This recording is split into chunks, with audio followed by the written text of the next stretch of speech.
हाची करावा विचार तराया पार सिंधू नाशिवंत देह जाणार सकळ आयुष्य खातो काळ सावधान संत समागमी धरावी आवडी संत समागमी धरावी आवडी करावी तातडी परमाधी नाशिवंत देह जाणार सकळ आयुष्य खातो काळ सावधान तुकामणे इह लौकिका व्यवहारे नका डोळे भूर भरून राहो नाशिवंत देह जाणार सकळ आयुष्य खातो काळ सावधान विठाला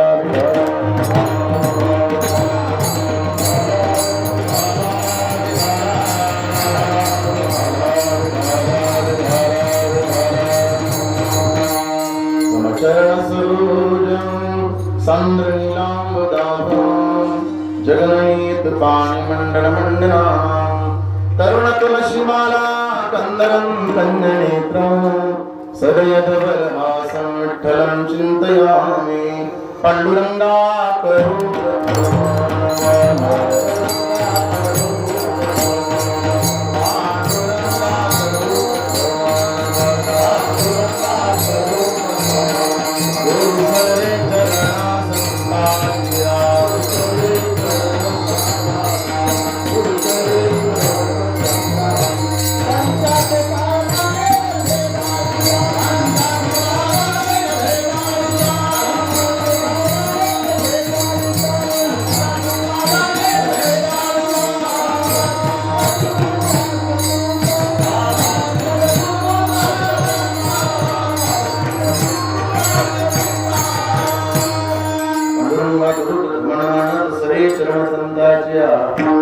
त्यांच्या कृपादाने कथेचा विस्तार बाबाजी सद्गुरुदास तुका ओम नमो ज्ञानेश्वरा करुणा करा दयाळा तुमचा अनुग्रह पावड झाडू चराचरी मी कळा कुसरी काय चनेने बोलतो वचने अति भाविका एका जनामनी तुमचा दास त्याची आस पुरवावी तुमचा अनुग्रह लागलो पावड झाडू चराचरी नमो सद्गुरु तुया ज्ञान दीपा नमो सद्गुरु सच्चिदानंद रूपा नमो सद्गुरु भक्त कल्याण मूर्ती नमो सद्गुरु भास्करा पूर्ण कीर्ती नमो सद्गुरु भावमा मोती रामा तुम्हा प्रार्थितो कीर्तनी रामनाम तोरे धावरी बुद्धी दे कीर्तनिया मनोनी नमिमे तुमच्या लीन पाया विठाला विठाला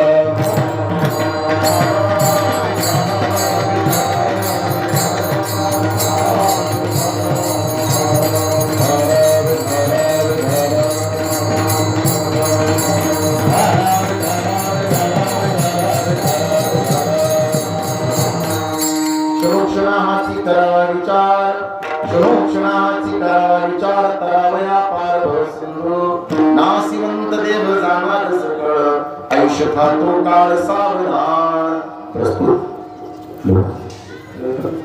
प्रस्तुत कीर्तन विषय निवडलेला भंग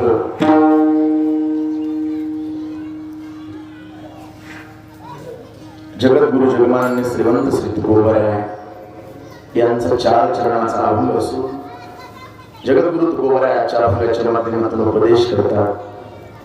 जन्माला आलेल्या जीवाला नरदेहाचं महत्व आणि भवसागर तारण्याचा मार्ग या अभंगाच्या माध्यमातून साधकांच्या समोर ठेवतात.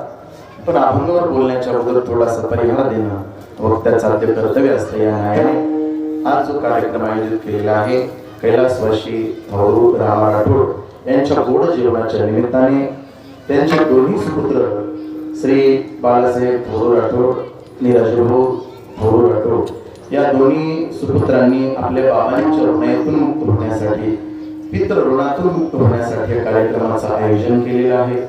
त्या कार्यक्रमासाठी महाराष्ट्रातील सुप्रसिद्ध गायनाचार्य मृदंगाचार्य उपस्थित आहेत.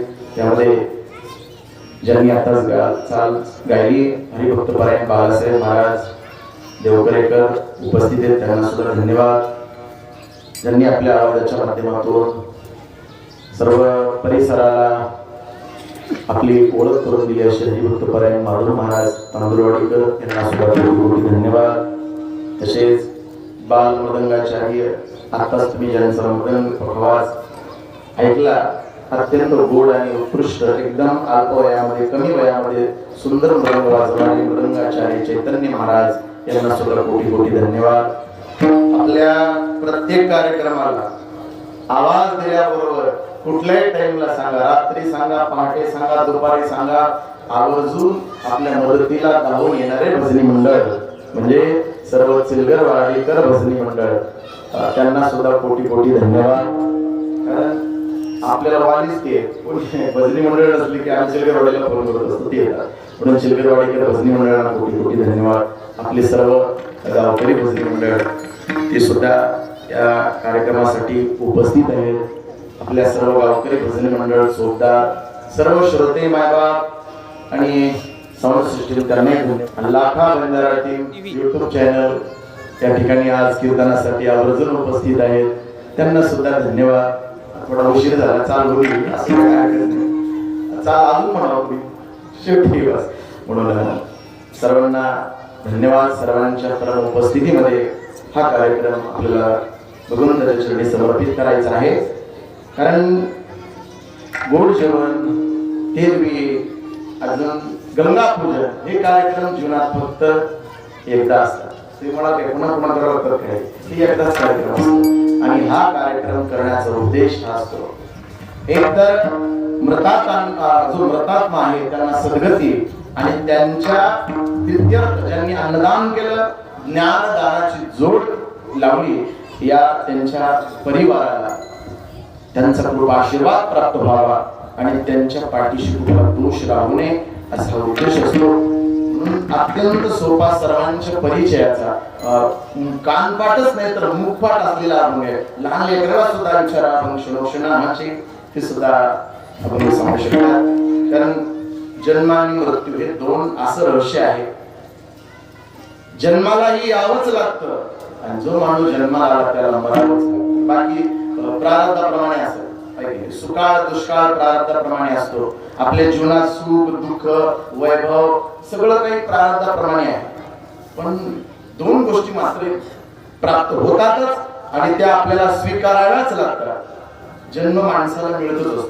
तुम्ही म्हणाल, तुम्ही सांगितलं ना, जन्मना हिर्याणी का म्हणे माझी भाग, पंढरीला गेल्यानंतर, परमार्थ केल्यानंतर, भगवत भक्ती केल्यानंतर दुसऱ्या योनीमध्ये जन्माला जायची गरज नाही, माणूसच हो हे मात्र खरं आहे. पण जन्माला यावंच लागेल आणि जन्म हा आपल्या कर्मावर, वासनेवर अवलंबून असतो. आपण पुन्हा माणूसच हो याची गॅरंटी, आपण कोणता प्राणी होतो याची सुद्धा गॅरंटी नाही. अंतकाळाच्या वेळेला जशी माणसाची वासना तयार होते त्या पद्धतीने माणसाला जन्म मिळत असतो. अंतकाळाच्या वेळेला काही वाटत नाही.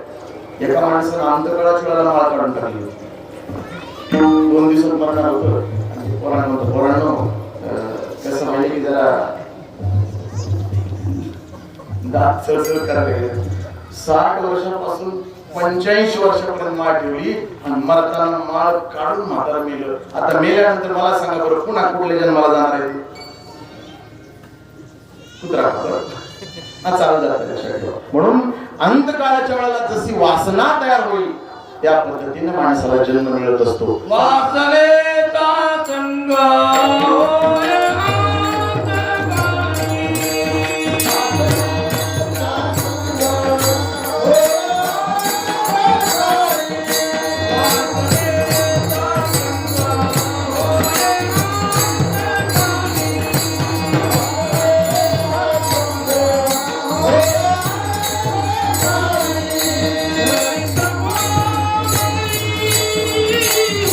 Can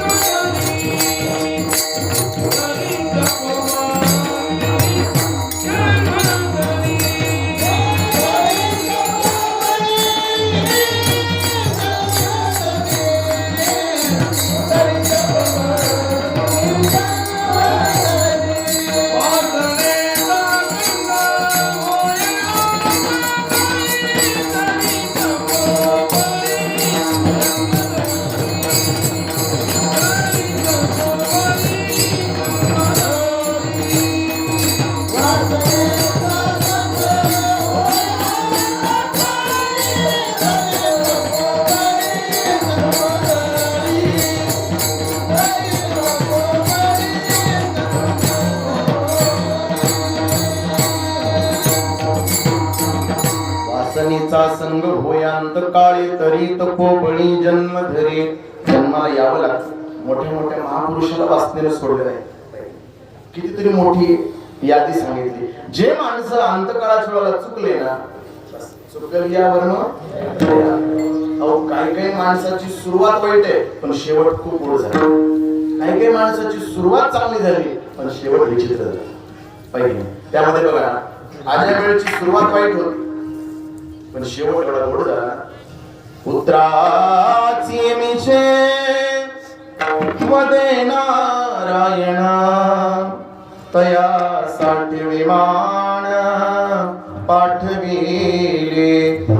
सुरुवात वाईट होती पण शेवट खूप गोड झाला. ऐका अजून एक गणिका आहे तिचं नाव पिंगला किंवा एक वेश्या होती गणिका आणि त्या गणिकेनं जन्मभर कुकर्म केलं वाईट कर्म केलं पण अंतकाळाच्या वेळेला एका पिंजऱ्यातल्या पोपटाला बोलली ती आणि ती सुद्धा काय म्हणते राघव लाडा राघव ते राघो राघो म्हणत म्हणत तिच्या तोंडाला राघव नाव आलं आणि राघव नाव आल्यामुळे अंतकाळाच्या वेळेला भगवंताचं नाव आल्यामुळे परिणाम तुका मने सुखा पार नाही.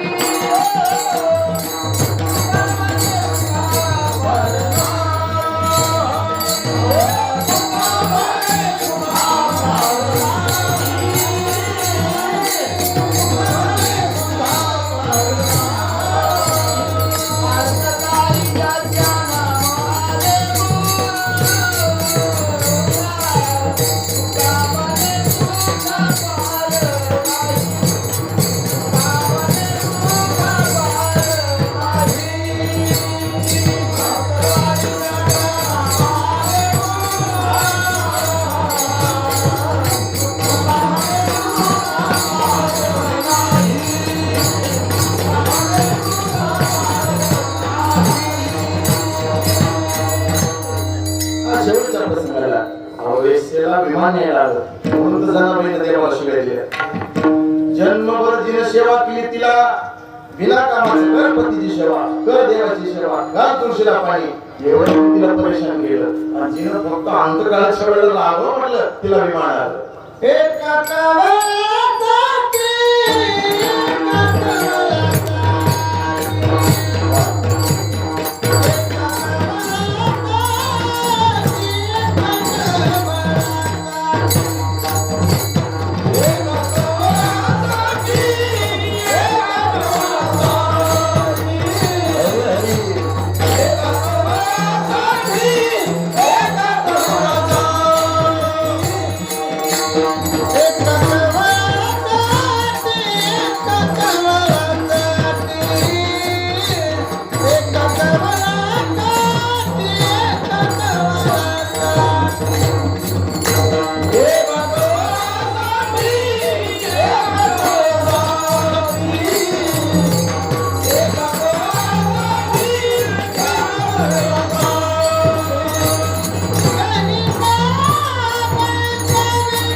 कवळासाठी गणिका बैसविली वैकुंठी म्हणून जनाबाईने देवाला शिवाय धुंद झाला तुझा दरबार धुंद झाला तुझा दरबार वेश गणिका ती सत्य लोकाने पतिव्रता व्रता गुंतवेली.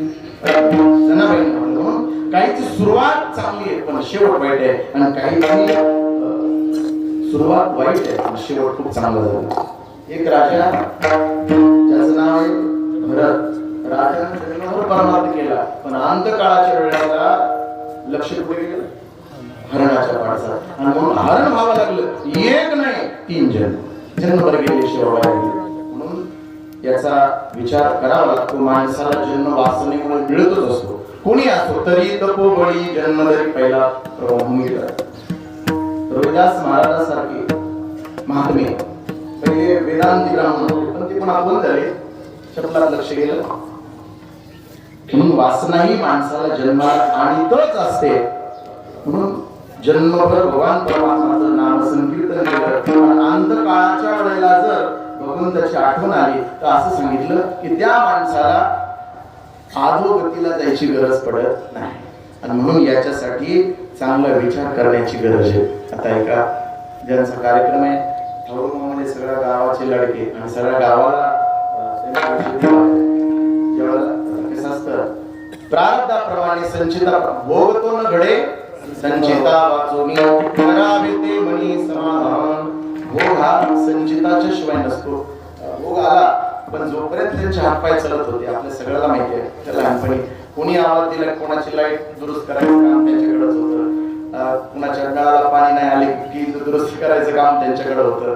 म्हणजे अशा पद्धतीने सेवा करून ज्यांनी आपलं जीवन आनंदामध्ये विलीन केलं आणि सर्व गावकरी मंडळाच्या अंतःकरणामध्ये प्रेम भावना निर्माण करून गेली पाहिजे. म्हणून कधी बघा तुम्ही माणसं माणसाचं नाव घेतात पण त्यांच्या सत्कर्माच्या माध्यमातून माणसाने मरावं पुन्हा उरावंच लागतं. कशाने? कीर्ती रूपे. म्हणून माणसं कीर्ती करून टिकत असतात. शरीर नाश होतो आणि शरीराचा नाश होणारच आहे, कारण शरीर हे नाशकच आहे. किती जरी याला जपून ठेवलं, याला बर्फात जरी नेऊन टाकलं तर शरीराचा नाश होणारच. एकदा गरुडाची आई गरुडाला म्हणली, गरुडा मला एक माणूस हसला. आई म्हणजे कोण होता? गरुड म्हणाला, कोण होता माहिती नाही पण काळ्या कुट्ट रंगाचा मोठे दात होते आणि माझ्याकडे बघून हसला. गरुडाने विचार केला, हसला असेल तो, कोण आहे? कोण असेल? गरुड लय हुशार होता. गरुड म्हणला, आई किती वाजता हसला? म्हणजे आज दुपारी 12ला. अरे आई, ते तर यम होता आणि यम सहज हसत नाही. यमाच्या हसण्यामागचं पाठीमागचं कारण काय माहिती? हसला? हो. आई मला गडबड करायला पाहिजे. आईला काय केलं?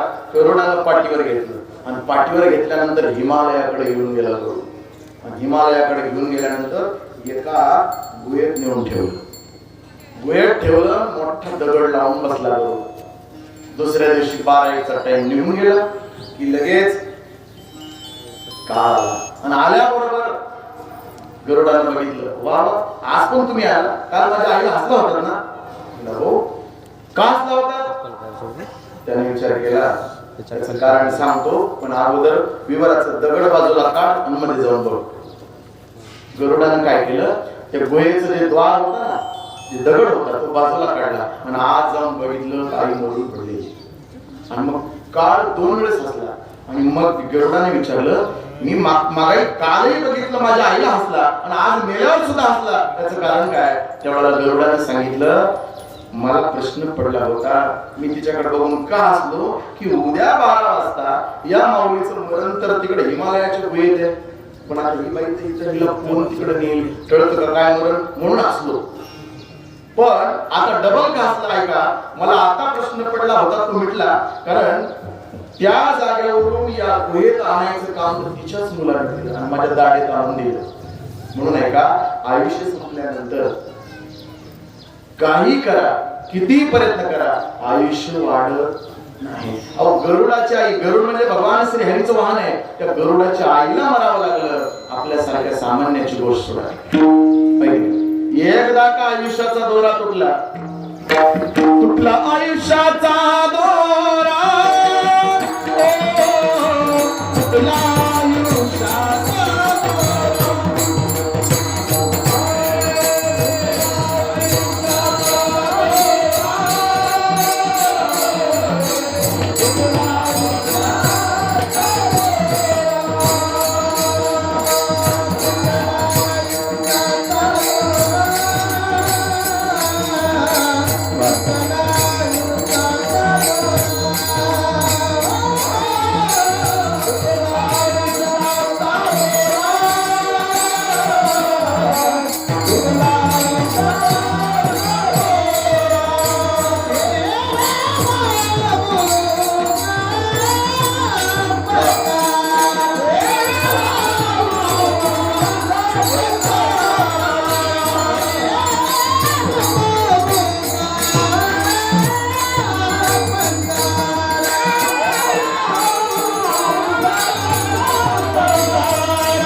आयुष्य संपलं ना कुणी आपला विचार सुद्धा करत नाही. कारण या कार्यक्रमाच्या माध्यमातून फक्त माणसाला सावध व्हायचं असतं. हा कार्यक्रम दिशा देऊन जात असतो. गोष्ट लक्षात ठेवा, मृत्यू हा ऐका मृत्यू टळणार नाही, मरण सुद्धा चुकवता येणार नाही. जन्मलेला माणूस अजून किती आहे अवकाश, काळ प्रत्येकाची वाट पाहतो. लक्षात ठेवा. म्हणण्यापेक्षा आपला अगदी सुंदर भवी आहे. आता म्हणजे मोठ्या माणसाची वैर करायचं नाही. का करायचं नाही? त्याच्या हातात शस्त्र आहे. ऐका, म्हणून काळाबरोबर वैर धारण करायचं नाही. कारण काळानं आतापर्यंत कोणाला सोडलं?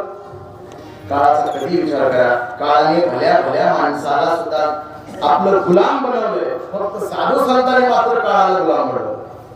काळ सलाम गुलाम करी तुया घरी नांदतशी बस. म्हणून मृत्यू हा निश्चित आहे. तो टाळता येत नाही. फक्त मृत्यू झिंगावा लागतो. आणि जन्माला आल्यानंतर माणूस वडा तरल, नदी तरल, पण एक सागर प्रत्येक माणसाला तरायचा. तो कोणता आहे?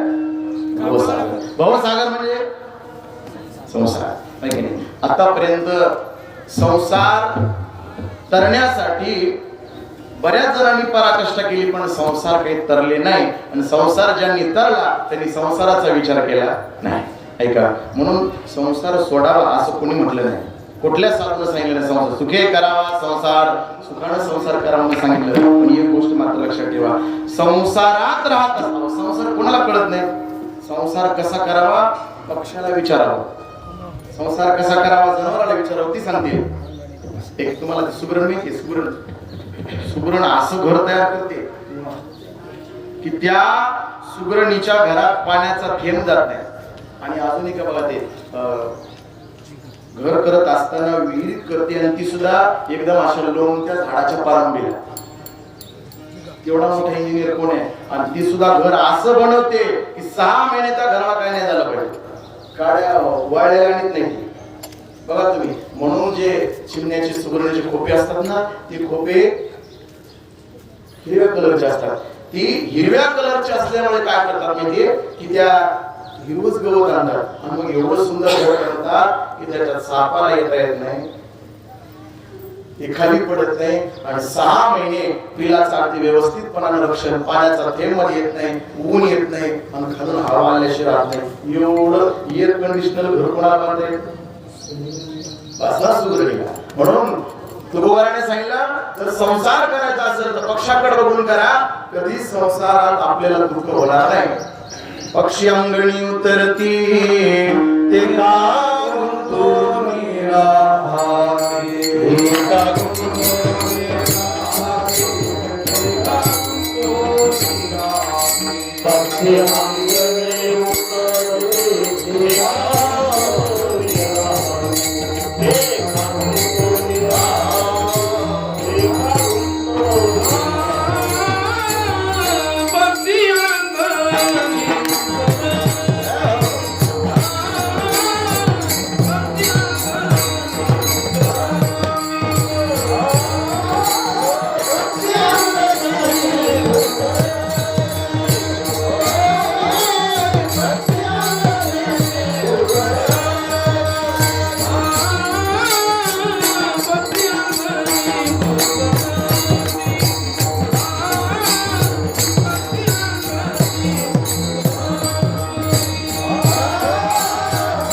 उतरती एका गुंतवणी राहती तैसे असावे संसारी जैसी प्राचीनाची दोरी वस्ती कर वस्ती आला रात काळी उठून गेला झाडाखाली जर माणसं सध्या पायाला जवळ लागले सुप्याला आणि येताना सुद्धा पायाने जेवायला लागली गाडी बंद आहे ना मग दुपारची गाडी आली 11 वाजता ऊन पडलं आणि मग म्हणून काय झालं झाडाखाली माणसं बसतात वाटसो किती वेळ बसतात ऊन उतरेपर्यंत एकदा ऊन उतरलं की पुन्हा झाडाचा विचार माणसं करत एखादा पाहुणा आपल्या घरी आला पाहुणा घरी आल्यानंतर किती दिवस राहा वाटतो तुम्हाला पाहुणा किती दिवस राहा वाटतो महिनाभर हा 2 दिवस लय झालं 2 दिवस तिसऱ्या दिवशी राहिला तर मग म्हणतात बहुतेक घरचे काम धंदे झाले वाटतं सगळे काम झाले माणसं पुन्हा नाही म्हणलं तरी फोन आला तो सकाळी तुमच्या घरून का आला माहित नाही म्हणजे माणसं काढून द्यायला बघतात पाहिजे नाही पण वस्तीकर राहतो किती दिवस पाहुणा 1 दिवस आणि सकाळी उठून गेल्यानंतर पुन्हा त्या घराचा विचार करत नाही तैसे असावे संसारी पण संसारात राहणं आहे पण संसार तरण्यासाठी काय करावं लागेल कारण विचारा वाचून न पाहिजे समाधान आणि विचार करण्याची बुद्धी फक्त माणसाला आहे 84 कोटी योनी आहेत जन्म तर त्यापैकी विचार फक्त माणूस करू शकतो ऐका माणसाचा मेंदू एवढा मोठा आहे ना एका मेंदू मध्ये किती तंतू आहेत माहिती 999 तंतू आहेत एक डोळे आणि एका तंतूमध्ये 1 कोटी स्मृती राहण्याची क्षमता आहे लहान कॉम्प्युटर आहे आपलं म्हणून बघा तुम्ही जन्मल्यापासून कळतं तेव्हापासून आतापर्यंत प्रत्येक माणसाच्या लक्षात आहे मी कुठे गेलो होतो मी काय केलं फक्त एवढं आहे की ऐकलं लक्षात राहत नाही पुन्हा प्रवचन कीर्तन होत आहेत तुमच्यासारखा विषय राहतच नाही कीर्तनात बघते की माणसं म्हणतात ऐकतो मी पण आता काय झाले 60 वर्ष झालं काही डोक्यात राहील एक माणूस तो घरी जाऊन पंक्चर काढून बघू लागला डोक्यात उगा बायको बोलली काय करला ते म्हणला 15 दिवसापासून कथा ऐकायलो कीर्तन ऐकायलो एकही विषय डोक्यात राहणं झाले कुठं पंक्चर झालं ते बघा पंक्चर झालं नाही आता ती स्मृती गेली की नाही म्हणजे एका तंतूमध्ये 1 कोटी स्मृती साठवून ठेवण्याचं सामर्थ्य म्हणून विचार फक्त माणूस करू शकतो आणि विचार करण्यासाठी सुद्धा ऐका विचार आणि वैभव दोघांची जोड आहे विचारा वाचून न कविते समाधान आणि विचार करायला फक्त माणसाला येतो तैसा येण्याची शरीरे येणे सरे किंब बहुनाईर धारे चिरापणे शरीरानंच काय करता येते ते मानवाच्या आणि म्हणून चांगला वाईट विचार फक्त माणूस करू शकतो ऐका तसं विचारा वाचून प्रपंच नाही आणि विचारा वाचून परमार्थ सुद्धा नाही म्हणून म्हणतात ना शरीरात काय असावं लागतं शरीरात परमार्थात संसारात गावात वा हुशार आहेत पुढचे आता राहिलं काय शेतात खत ते पण राहिलं अजून काय राहिलं जगात एक मत म्हणजे विचार सारखा आणि मग विचार ही सुद्धा ऐका विचाराचे प्रकार भरपूर आहेत काय काय माणसं निरर्थक विचार करतात घेणारा देणार आपला त्या विषयाचा काही संबंध नाही रशियात काय चालू किंवा रशियात काय होतं काय माहिती अमेरिकेचं काय होतं काय माहिती आपण आपल्या घरातलं काय होतं एवढंच बघायचं रशियाचं अमेरिकेचा काय विचार करायचं ते निरर्थक विचार काही काही असे विचार आहेत की त्या विचाराचा फायदाही नाही आणि त्या विचाराचा तोटाही नाही आपल्याला देणारही नाही घ्यायलाही नाही म्हणून विचार करायचे पण एक असा विचार आहे की तो विचार प्रत्येक माणसानं करायला पाहिजे ज्ञानोबारायण सुद्धा सांगितलं माणसाने एक विचार करायचा कोणता आहे मी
समाधानी विचारानं प्रगती आहे. माणसं वैभवाच्या पाठीमागे तर विचारायचे पण ऐका, ज्या माणसाने विचार सात्विक ठेवले आणि जीवन जगण्यासाठी विचाराची जोड लावली, ती माणूस जीवनात सक्सेस झाली. म्हणून प्रत्येक माणसाला जर विचारलं, तुम्ही जरा विचार करून काम करावं. साधी गोष्ट आहे, संसारातलं काम सुद्धा विचार करू नये, पण परमार्थातल्या कामात विचाराची गरजच आहे. दोन मित्र होते, एक वैभव आणि एक विवेक. विवेक म्हणजे काय? विचार. विवेक म्हणजे विचार, विवेक. दोघं मित्र होते आणि लहानपणापासून एकत्रच राहिले. थोडे मोठे झाले, गरीब परिस्थिती दोघांची. आई बाबाने विचार केला, बाळांनो आपल्याकडे काही पैसे नाही, आता तुम्ही स्वतः कष्ट करा. दोघांनी ठरवलं, दुसरं कष्ट करायला काय करणार, व्यवसाय टाकायला पैसे पण नाही. म्हणून त्यांनी विचार केला, विवेक आणि वैभव. लक्षात ठेवा बरं, पुन्हा सांगलं विवेक कोण आणि वैभव कोण आहे. दोघांनी विचार केला, दररोज लाकडं तोडायचे, विकायचे. पण भानगड असली झाली, एका दिवशी काय झालं, दोघेही जंगलात गेले असताना एका माणसाचा रडल्याचा आवाज आला, धावा धावा. गोरा गोमटा माणूस होता. दोघे धावून गेले, हातात त्यांच्या कुऱ्हाडी होत्या, लाकडं तोडायला आले. आणि मग त्या माणसाला वाघानं घायल केलं. कुऱ्हाडी बघून वाघ पळून गेला, हा माणसाचा प्राण वाचला. आणि विचारलं या दोघांनी, असल्या जंगलात एकटे काय करता तुम्ही, एवढे नाजूक दिसतात? त्यांना सांगितलं, मी या देशाचा राजा आहे आणि सहज वनात आलो होतो. शेवट एका बाजूला गेले आणि मी एका बाजूला आलो. दोघात आमच्या चुकामुक झाली, पण मला वाघानं खाल्लं होतं, बरं झालं. तुम्ही दोघं तरुण होतकरू दिसतात, एक काम करा, तुम्ही दोघेही सकाळी माझ्या राज्यात या, तुमचा सत्कार करायचा. कोणाचा? विवेकचा आणि वैभवचा. दोघांचाही सत्कार करायला सकाळी सकाळी बोलवलं. यांनी विचार केला, राजा आहे आणि राजा सत्कार करणार म्हणल्यावर लहान आहे का? होय, राजा थोडं शिकणार आणि तू करणार. राजा, आता राजाचा सत्कार म्हणजे मोठाच असणार. दोघांनी ठरवलं आणि दोघं पण राजवाड्यात गेले. राजाला खूप आनंद वाटला. राजा म्हणाले, या मी तुमच्यावर प्रसन्न आहे, कारण काल जर तुम्ही आला नसतात तर मी या गादीवर बसलो नसतो, माझा मृत्यू झाला असता. मला एक प्रश्न विचारायचा तुम्हाला, की तुम्ही दोघे होतकरी मुलं आहात, जंगलात काय करत होता? त्यांनी सांगितलं, आम्ही लाकडं तोडून धंदा करत होतो. बरं आहे का? मी दोघांवर प्रसन्न आहे, तुम्हाला काय मागायचे ते मनाने मागा.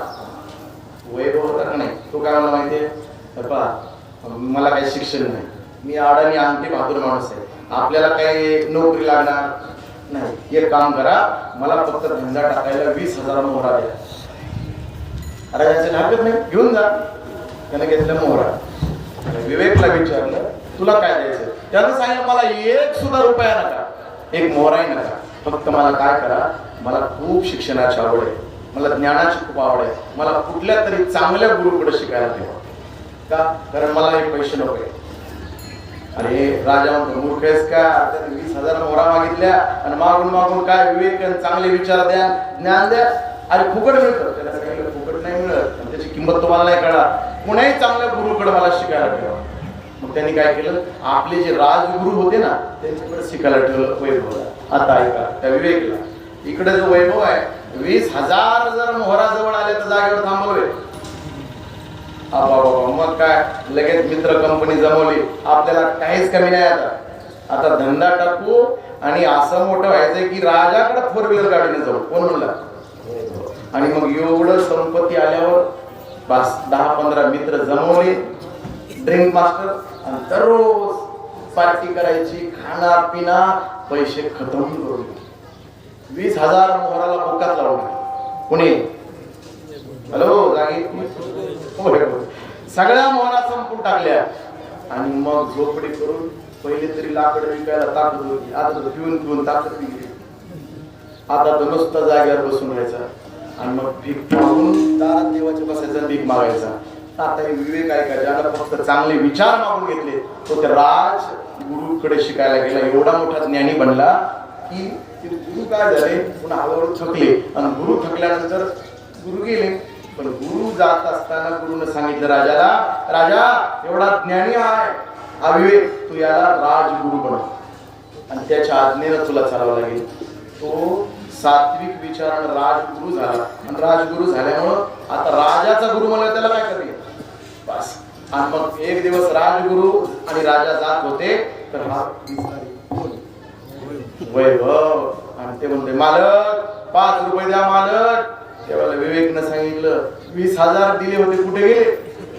मोहरा त्यांना सांगितलं ते 20,000 मोहरा खाएंगे पिएंगे आगे वो ऐश करेंगे और क्या. गेले सगळे पैसे संपून गेले महाराज. तुम्ही त्यांना सांगितलं मी कोण नाही तुझा बालमित्र विवेक. आणि मग त्याच्या डोक्यात प्रकाश पडला अरे बापरे आपण दोघांनी एकदाच दान मागितलं होतं. तू पैसा मागून घेतला आणि तू सात्विक विचार मागितले आणि मी पैसा मागितला. विचाराच्या माध्यमातून तू माझ्यापेक्षा 1000 पटीत गेला आणि मी मात्र असाच रसा तळाला गेलो. म्हणून तुकोबाराय सांगतात की अत्यंत विचाराची गरज आहे आणि भवसागर तरायला सुद्धा तेच विचार लागतात अभंगाच्या पहिल्या.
क्षणाची करावा विचार तरावया पार भव सिंधू.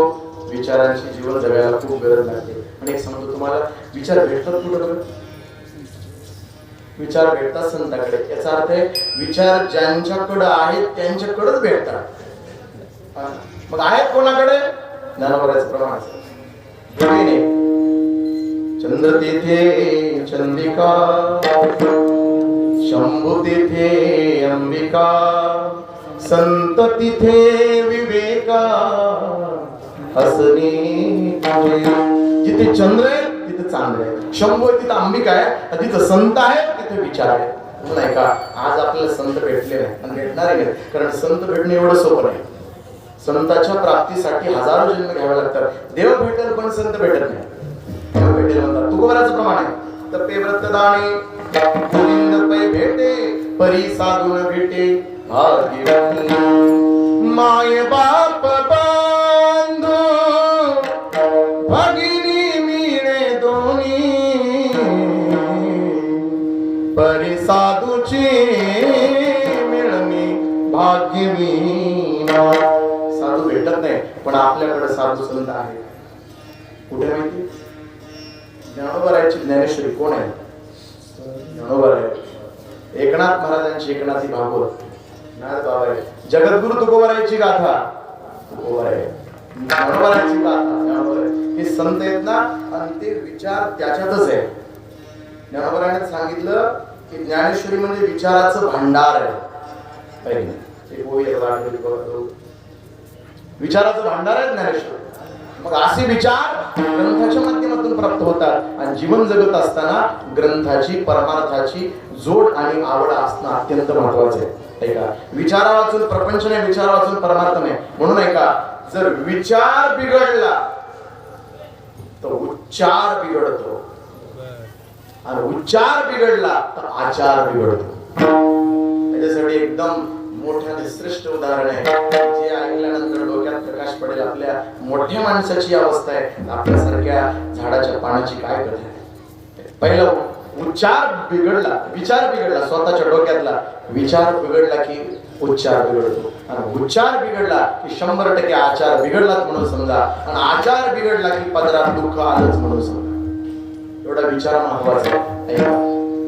ज्या वेळेला अशोक वाटिकेमध्ये सीता माता, सॉरी पंचवटीमध्ये किती वर्ष वनवासात 13.5 वर्षाचा काळ झाला, आणि फक्त 6 महिने राहिले होते. आणि नेमकं 6 महिन्याच्या काळामध्ये रावणाने एका महाभयंकर असुराला पाठवून दिलं होतं, हरण बनवून. त्याचं नाव मारीच. मामाचे प्रकार 2-4 झाले बघा. एक मामा ही होऊन गेला, कोणता? ते मारीच. मारीच्या नंतर अजून एक मामा आहे शकुनी मामा. शकुनीच्या नंतर अजून एक आहे कंस मामा. त्याच्यानंतर काय अजून झालं? आणि 3 मामा प्रसिद्ध आहेत. मारीच मामाला सोन्याचं हरण बनवलं, आणि तुम्ही मामा बनणारे मामा आहेत. विठाला विठाला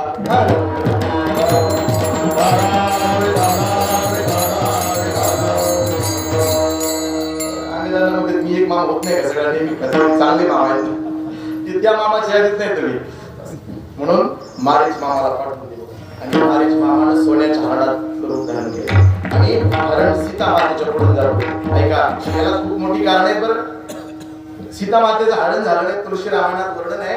प्रभू रामचंद्राने सीता मातेला अग्नी ठेवलं होतं अगोदरच, आणि परीक्षा घेऊन पुन्हा घेतला तो भाग वेगळा. ऐका, मला सांगा, 14 वर्षाच्या वनवासामध्ये एकही हरण बघितलं नव्हतं का सीता मातेने? मग आताच का हरण आवडलं?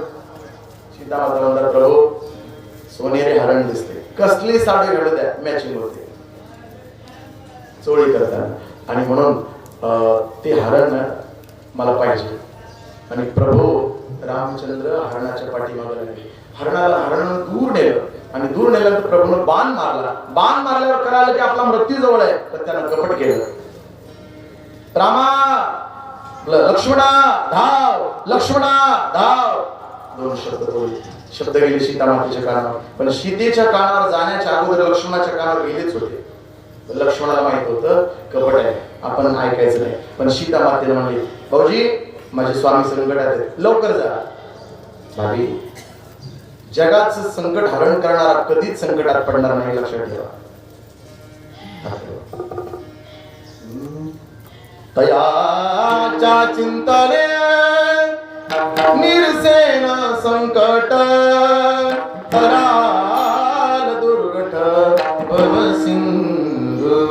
त्याच्या चिंतनाने संकट जातं, आणि त्याच्यावर संकट येत असते का? नाही. पण तरी लक्ष्मणा धावा म्हणल्यानंतर सीता माता म्हणतात, जाणं लवकर. भाभी गडबड करू नका, प्रभूला कधी संकट येत नाही. आज आलं म्हणलं ना, तुमच्या पाया पडतो, संकट नाही आलं. आणि मग सीता मातेचा विचार बदलला. सीता माता म्हणतात, हा मी तरी म्हणलं बायकोचा त्याग करू, न बोलता सुद्धा आम्ही चला सुद्धा म्हणलं नाही, तुम्ही का आला? मला हेच जाणून घ्यायचं होतं, आणि आता कळालं मला की तुमचा येण्याचा उद्देश काय. आता ऐका, विचार बदलल्याबरोबर लक्ष्मणाच्या डोळ्यात पाण्याच्या धारा लागल्या. लक्ष्मण विचार केला, भाभी असं नका बोलू. तुम्हाला एक सांगतो भाभी, तुमच्या नाकात कोणता दागिना आहे, तुमच्या कानात कोणता दागिना आहे, आणि तुमच्या गळ्यात कोणता दागिना आहे हे सुद्धा अजून मला माहिती नाही. मी फक्त तुमच्या पायातले जोडवे सांगू शकतो, कारण तुमचं दररोज दर्शन घेत होतो म्हणून.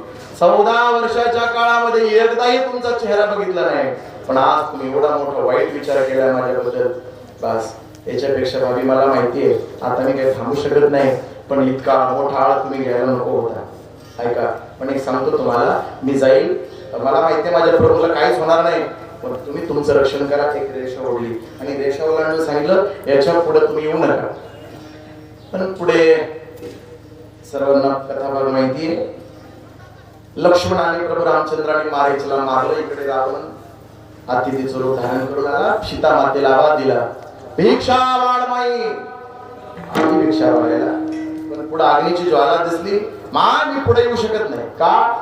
कारण इथं लक्ष्मण रेषा आहे. पण मी तुझं भविष्य सांगतो माय, तुझा पती आणि तुझा धीर संकटात सापडला. त्याला सगळं माहिती, तरच पाठवलं होतं. आणि बघ आहे, त्यांना जर सुखरूप तुला बघायचं असेल डोळ्यानं, तर मला भिक्षा वाढ. मी शाप देऊन त्यांचा नाशही करू शकतो आणि आशीर्वाद देऊन त्यांचा प्राणी वाचवू शकतो. सीता मातेने विचार केला, साधू दिसतो काय बोललेला असी बलिया रंगा बंधू बाबा होता तो. सोखा डोंगा परी तीर नोगी डोंगा नदी दोंगी परी तीर नोगी डोंगे काय बोललासी बलिया रंगे. पाऊल टाकला, सीता मातेचा हात हरण केलं. आता ऐका, म्हणून ती गोबाऱ्या म्हणतात अगोदर विचार बदलला, नंतर उच्चार बदलला, नंतर 6 महिने रावणाच्या वाटीमध्ये केमध्ये जगज्जननी सीता माऊलीला बसायला लागलं. तर आपल्यासारख्या सामान्य माणसाची काय कथा आहे. म्हणून सात्विक विचार आपल्या जवळ ठेवायचे आणि एका क्षणाक्षणाला विचार करायचा. का? कारण भवसागर तारण्यासाठी फक्त एकच साधन आहे आणि ते म्हणजे भगवत नाम संकीर्तन. का सागर तरायचा? कारण याचा विचार का करायचा? पण ज्या देहामध्ये आपण आहे ते देह कायमचा राहणार नाही. तो कसा आहे? नाशिवंत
क्षणाहाची करावा विचार तरावया पार भव सिंधू. का?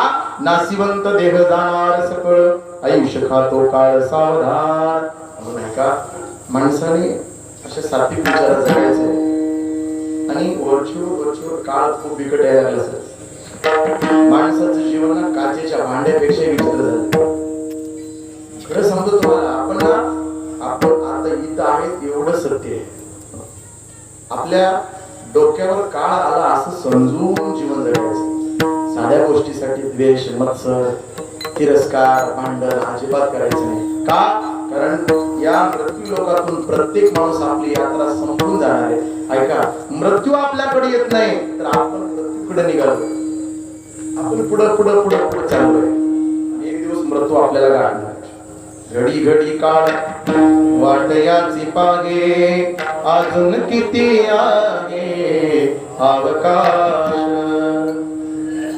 परिमळ गेली ओस फुल देठी आयुष्या शेवटी देह तैसा. एकच लक्षात ठेवायचं, आनंदात जीवन जगायचं आणि कोणाला मदत करणी तर करायचं, कोणाला अडथळा आणायचं नाही. पुण्य आणि पाप या दोन्हीची व्याख्या एका शब्दात तुकोबाराने सांगितली. एका शब्दात पुण्य पुण्य पुण्य म्हणजे काय आणि पाप पाप म्हणजे काय, दोनच व्याख्या. पुण्य ते पाप ते परागिता समधर्म नहीं भाई, पर पीड़ा समनहि अधमाई, परहिता बस जिसके मन माही, तिनका वो दुर्लभ नाही.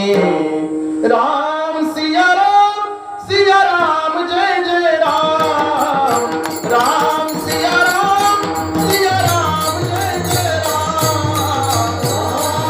राम सिया राम जय जय राम, राम सिया राम जय जय राम. पुण्य पुण्य काय? खरं सांगतो तुम्हाला, आपण सर्व वारकरी संप्रदाय शुद्ध पाईक आहेत. जगद्गुरु तुकोबारायांच्या संप्रदायातले माणसे आहेत आपण. तुकोबारायांनी डोळस परमार्थ करायला सांगितलं, अंधश्रद्धेचा नाही, आहे की नाही?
एवढ्या मोठ्या जगाच्या मालकाला जलसमाधी घ्यावी लागेल. प्रभू रामचंद्र कृष्ण कन्हैयाला बाण लागला व्याधाचा. किती वर्षाची होती तेव्हा बाबा? फक्त 125 वर्षाची. एवढे अल्प आहे. तुम्ही म्हणाल अल्प वय झालं 125, जास्त वय कमी आहे. कलियुगाप्रमाणे झालं जास्त, पण भगवंत होते द्वापार युगात, आणि द्वापारात आयुष्य किती होतं? केवळ 1000 वर्ष. त्यात 125 आहे. बस एवढं कमी आयुष्य भगवंताचं त्यात गेले. सर्वांना जावं लागणार आहे. म्हणून एकच गोष्ट लक्षात ठेवायची, नाशिवंत देह जाणार सकळ, आयुष्य खातो काळ सावधान. आयुष्य आपलं काळ खातोय. मला सांगा, आपलं आयुष्य वर्षभर कमी व्हायला का वाढायला? कमी व्हायला. दरवर्षीचे वाढदिवस करतो की नाही? कोणता बड्डे आहे बाबाचा जल्लोषा, आयुष्य वाढते का? हा, काय वाढलं? फक्त वय वाढलं, आयुष्य वाढलं. मला सांगा बरं, माणसाचं आयुष्य वाढतं कधी?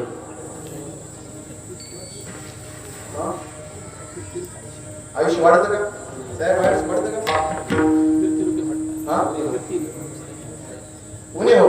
मी म्हणतो वाढतं का? वाढतं. फक्त गर्भ संभावना झाली तेव्हापासून जन्माला येईपर्यंत आईच्या गर्भात. तिथून पुढे एकदा जन्म झाला की प्लस पॉइंट खतम, फिर मायनस. मग मात्र आयुष्य जात आहे. पहा काळ जप तसे महान, ताचा गुरुहा ध्यानी रहा. श्री हरीच्या नाशवंत देव जाणार सकळ, आयुष्य खातो काळ सावधान. संत समागमी धरावी आवडी करावी तातडी परमार्थाची. म्हणून चांगल्या विचारासाठी काय करा? संतन की संग लागी रे, एरियाची बनेगे. ध्रुव जी की बन गई, प्रल्हाद जी की बन गई. संत आणि परमार्थाची तातडी करायची. का करायची? गडबड याच्यासाठी करायची कारण आपला क्षणाचा भरोसा नाही. आपण काल होतो, काल होते नाही गाव, आज उद्या नाही गाव लग्नाची काय पद्धत? अहो गॅरंटीच नाही. का सत्ता नाही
परमार्थाची तुका म्हणे हे लौकिका व्यवहारे नका डोळे दूर भरोनी राहो म्हणून इह जो लौकिक आहे लौकिक व्यवहार अलौकिक वेगळा आणि लौकिक वेगळा लौकिक म्हणजे संसार आहे अलौकिक परमार्थ आहे लौकिक म्हणजे संसार आणि याच्यात दूर सुद्धा तीन प्रकारचे एक अधिकाराचा दूर एक लक्ष्मीचा धनाचा पैशाचा दूर आणि तिसरा आहे सौंदर्याचा दूर तिन्ही दूर कायमचे निघून जात असतात एकही माणूस एक भिकारी माणूस गरीब माणूस एक आपलं स्मशानामध्ये बसला होता बघत होता दोन राखेवर आणि एक चांगला माणूस आला त्याने विचारलं मी कालपासून बघतो तुम्हाला काय बसला येऊन इथं त्याने सांगितलं काय नाही दोन माणसं जाळलेले राग बघायला म्हणजे राग कशासाठी बघता राग बघायचं म्हणजे काय पलीकडची जी राग आहे ना बघा बरं कसली आहे चांगली इकडची बघा दोन्ही सारख्याच आहेत की ते मला कस काय सारखे पडले असतील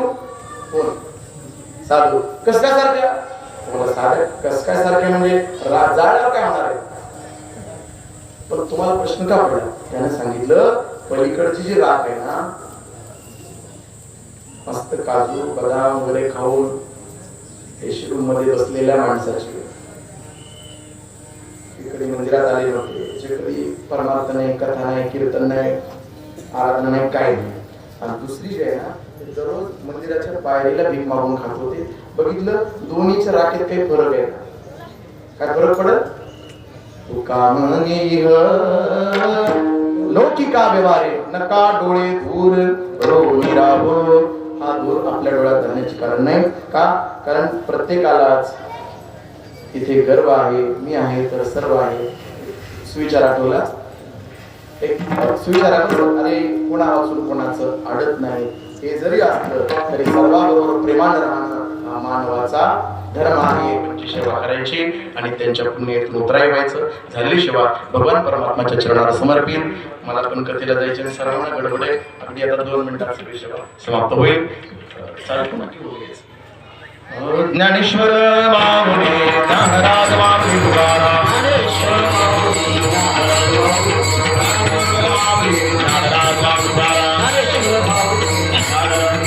ज्ञानेश्वर माऊली ज्ञानराज माऊली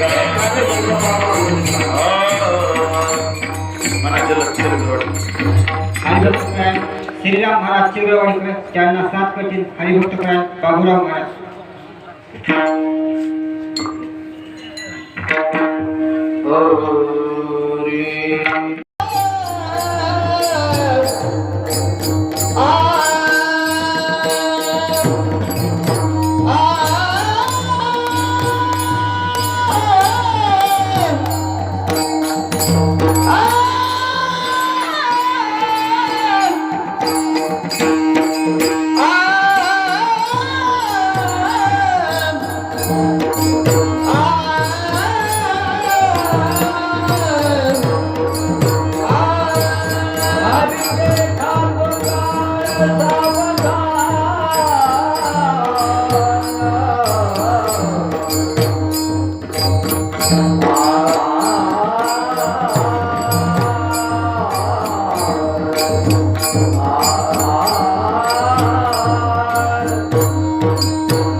श्री अनंत मधुसूदना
संत संघ सर्वकाळ